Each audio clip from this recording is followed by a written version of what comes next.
ஆமா, மாப்பிள்ளை வீட்டு சார்பா யாரு நலுங்கு வைக்க போறாங்க? மாப்பிள்ளை வீட்டுலன்னு யாரும் இல்ல. அவங்க சார்பா நானே பண்ணிடுறேன். சரி.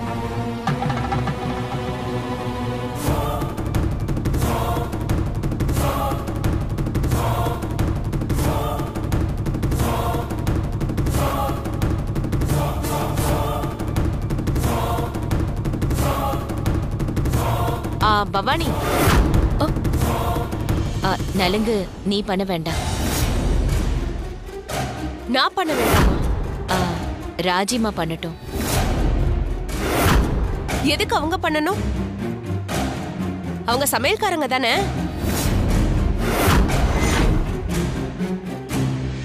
அவங்க தானே நம்ம சம்மந்தி.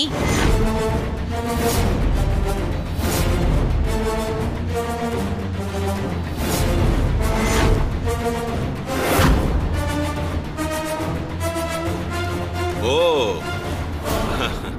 மாப்பிள்ளைக்கு அவங்க அம்மா முறையில தட்டு வாங்கினாங்கல்ல, அத நீ மனசுல வச்சுட்டு சொல்றியா மங்கை? ஆமாங்க.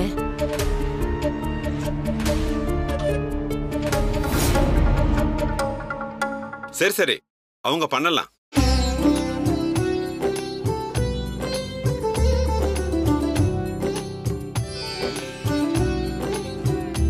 வாங்க ராஜிமா.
அட ராஜிமா, நீங்க முதல்ல உட்காருங்க.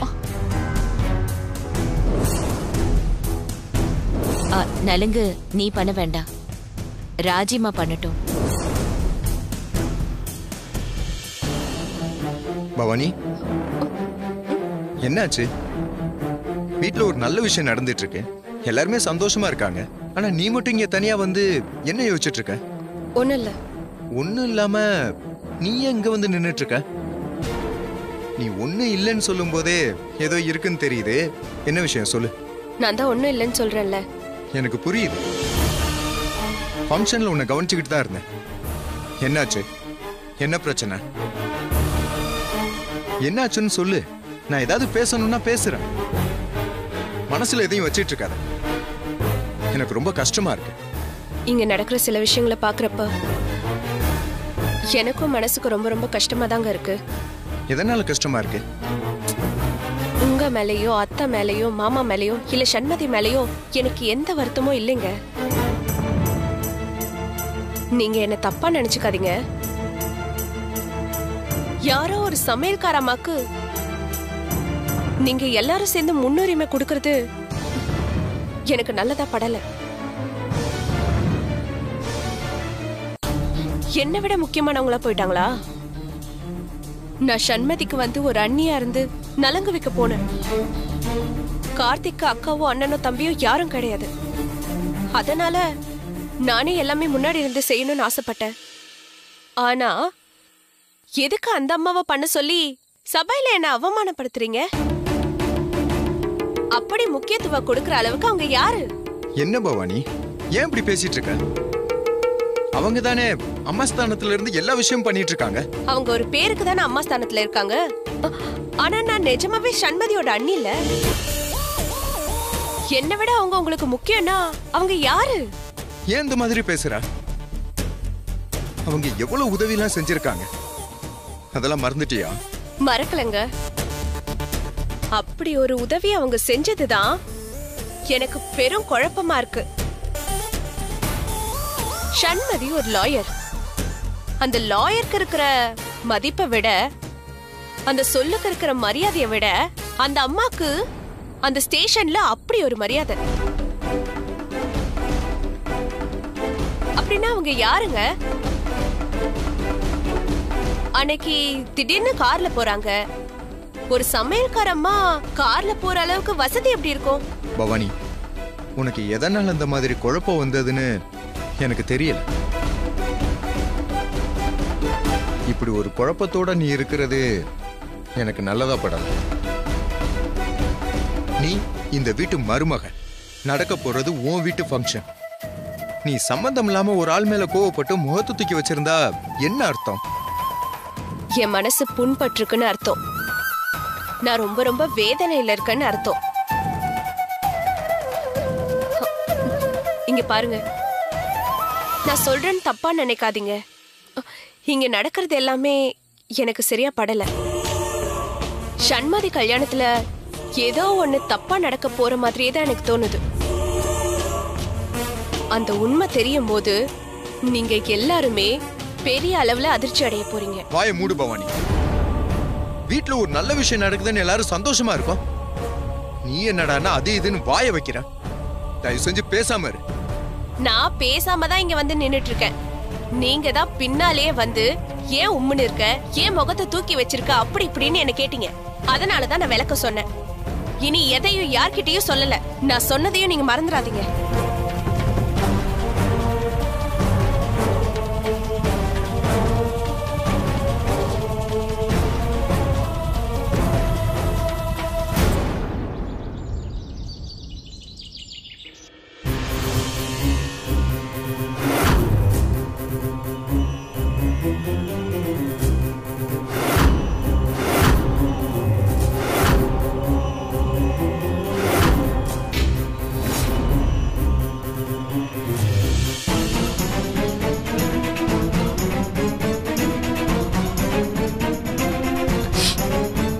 என்னங்க, ஏதோ கருகிற மாதிரி வாசனை வருதுல்ல? அப்படியா?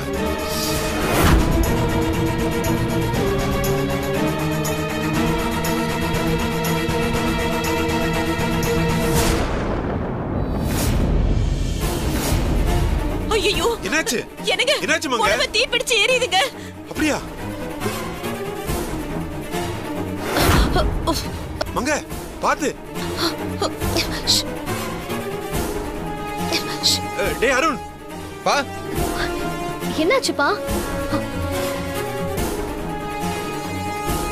உடம்பு எரியுதுடா. என்னப்பா? என்னாச்சு? என்ன இரு இரு இரு. எனக்கு கையெடுங்க. பாத்து. அச்சச்சோ, என்னாச்சு? ஐயோ,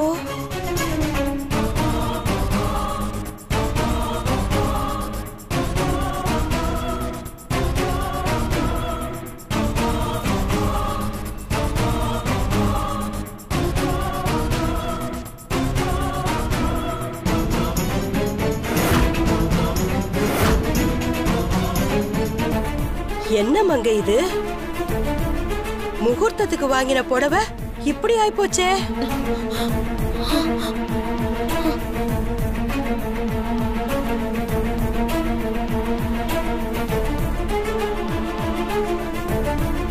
சாமி முன்னாடி வச்ச புடவையில இப்படி நெருப்பு படுதுன்னா எனக்கு என்னமோ இது அபசகுனமா படுது.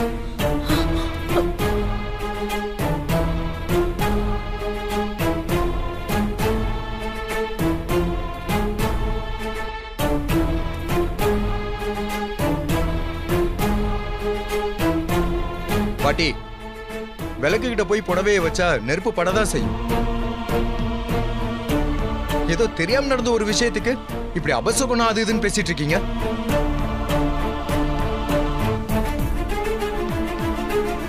பாருங்க எல்லாரும் எப்படி அப்செட் ஆயிட்டாங்க. மா, நீங்க இதை நினைச்சு ஃபீல் பண்ணாதீங்க. நாளை கடைக்கு போய் இதே மாதிரி ஒரு புடவை இருந்தா வாங்கிடலாம்.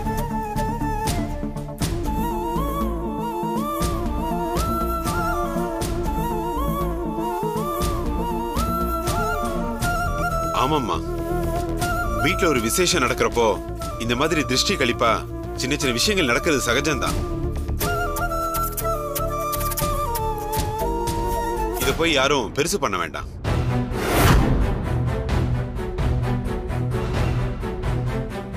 இத நினைச்சு சங்கடப்படவும் வேண்டாம்.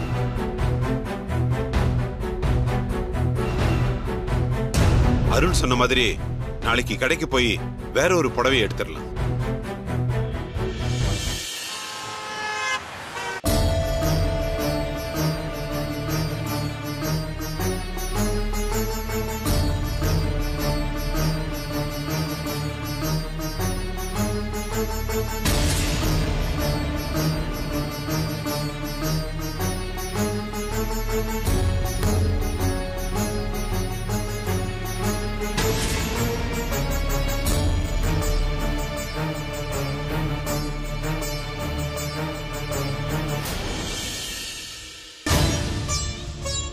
சாமி முன்னாடி வச்ச முகூர்த்த புடவையில நெருப்பு பட்டிருக்குன்னா அது அவ்வளவு சகஜமா நம்மளால ஏத்துக்க முடியாத ஒரு விஷயம்தான். நீங்க நடந்ததையெல்லாம் என்கிட்ட சொன்னதுக்கு அப்புறம் தான் நானும் சண்மதியோட ஜாதகத்தை ஒரு தடவை எடுத்து பார்த்தேன்.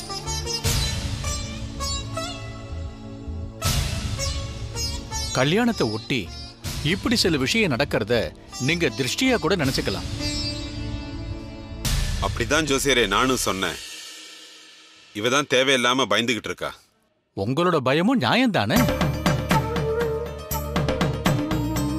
எனக்கு தெரிஞ்சு சண்மதிக்காக நீங்க ஏதோ நேர்த்திக்கடன் பாக்கி வச்சிருந்தா கூட இப்படியெல்லாம் நடக்கிறதுக்கு வாய்ப்பு இருக்கு. இது வரைக்கும் நேர்த்திக்கடன்லாம் சண்மதிக்கு நாங்க நினைச்சதே இல்லை ஜோசியரே. இப்போன்னு இல்ல, ரொம்ப சின்ன வயசுல கூட அவளுக்காக நீங்க கோயில்ல ஏதோ வேண்டிக்கிட்டு இருந்தீங்கன்னா அதை செய்ய முடியாம அந்த வேண்டுதல இன்னும் பாக்கி வச்சிருக்கலாம் இல்லையா?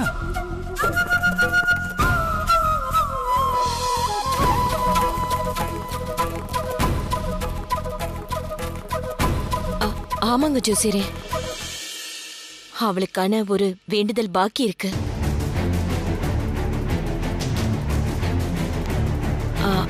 அவ 6ஆவதோ 7ஆவதோ படிச்சுட்டு இருக்கும்போது அவளுக்கு அம்மா போட்டுச்சு.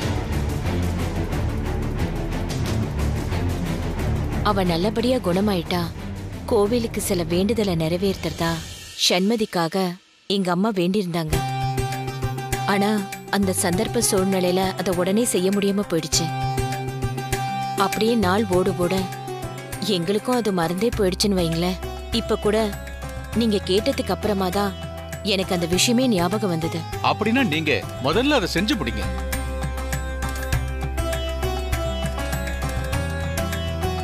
ஆனா ஒரு விஷயத்தை நீங்க நல்லா ஞாபகத்துல வச்சுக்கணும்.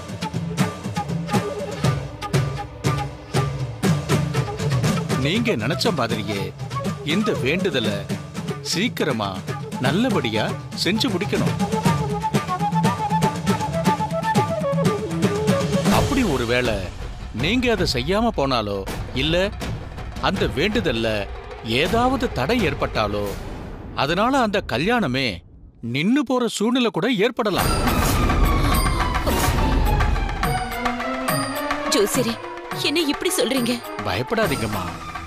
உங்க நல்ல மனசுக்கு என்னைக்கும் அந்த கடவுள் உங்களுக்கு துணை இருப்பான். இருந்தாலும் உங்களுக்கு ஒரு எச்சரிக்கையா தான் இதை நான் சொல்றேன். நீங்க நினைச்ச மாதிரி உங்க பொண்ணு கல்யாணம் நல்லபடியா நடக்கணும்னா அதுக்கு எந்த தடையோ குழப்பமோ இல்லாம உங்க பொண்ணுக்காக வேண்டின நேர்த்திக்கடனை நல்லபடியா செஞ்சு முடிக்கணும். அதை மட்டும் ஞாபகம் வச்சுக்கங்க. அப்ப நான் புறப்பட்டுங்களா? வரேன். வாங்க. வரேன். அப்படின்னா அந்த வேண்டுதலை தடுத்து நிறுத்திட்டா இந்த கல்யாணமே நின்றுமா? எப்படியோ நாம நினைச்சதை நடத்துறதுக்கு இந்த ஒரு விஷயம் போதுமே.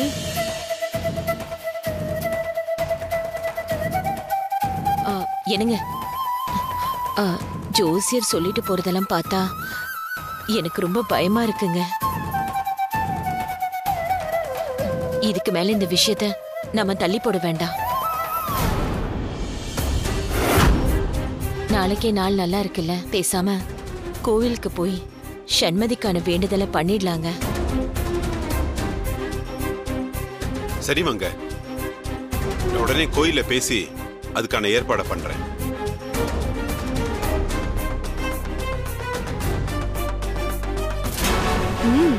ஏற்பாடு பண்ணுங்க. நானும் அத நடத்த முடியாம பண்றதுக்கான ஏற்பாட்டை பாட்டியோட சேர்ந்து பண்றேன்.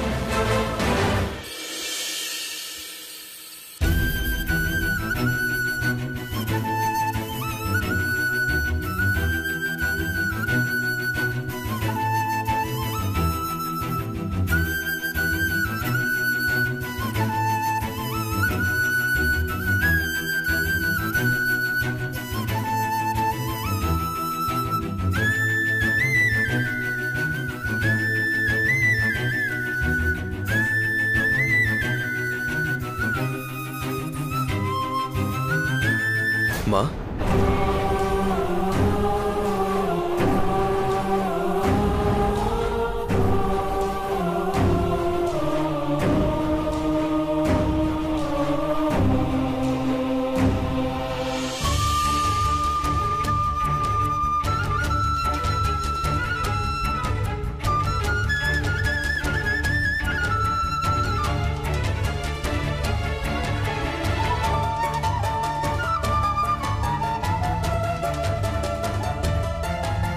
என்னம்மா இந்த நேரத்தில் எங்க நின்றுட்டு இருக்கீங்க? ஏன் தூங்கலையா? இல்லப்பா, தூக்கம் வரல. மனசு வேற கொஞ்சம் சரியில்லை. அதான் வானதி கிட்ட வந்து நின்னுட்டேன். ஏம்மா, என்னாச்சு? எல்லாம் உன் கல்யாண விஷயம் நினைச்சுதான்ப்பா. எனக்கு ஒரே பதட்டமா இருக்கு. இவ்ளோ பிரச்சனைக்கு அப்புறம் ஒரு வழியா உன் கல்யாணம் நடக்க போகுது. இந்த மாதிரி நேரத்துல சண்மதி வீட்டுல முகூர்த்த புடவை எரிஞ்சிருச்சு. அது மனசுக்கு ரொம்ப வருத்தமா இருக்கு. மா, அது ஏதோ எதிர்ச்சியா நடந்ததுமா. அதுவும் இல்லாம பூஜை ரூம் பக்கத்திலே புடவை வச்சிருந்தா அதெல்லாம் நடக்கதான் நம்ம செய்யும். இதெல்லாம் ஒரு விஷயம் நினைச்சு நீங்க ஏன் பயந்துட்டு இருக்கீங்க? ஃப்ரீயா விடுங்கம்மா. இல்ல கார்த்தி, என்னால அது அவ்வளவு சாதாரணமா எடுத்துக்க முடியல. இப்படி எல்லாம் நடக்கிறதுக்கு சண்மதி கிட்ட நாம இன்னும் இந்த உண்மைய சொல்லாம இருக்கிற காரணமோன்னு தோணுது. மா, அதுக்கும் இதுக்கும் என்னமா சம்மந்தம்? அதான் எல்லா விஷயத்தையும் நாம அவங்க அம்மா கிட்ட சொல்லிட்டோம்ல. ஆனா சண்மதிக்கு இன்னும் தெரியாதுல்ல. என்னதான் இருந்தாலும் உன் கூட வாழ போறது அவதானே. நியாயமா அவளுக்கு தான் முதல்ல இது தெரிஞ்சிருக்கணும். எனக்கு என்னமோ கல்யாணத்துக்குள்ள சண்மதி கிட்ட எல்லாத்தையும் சொல்றதுதான் நல்லதுன்னு தோணுது. அத சொல்ற வரைக்கும் மனசுக்கு நிம்மதியே இருக்காத.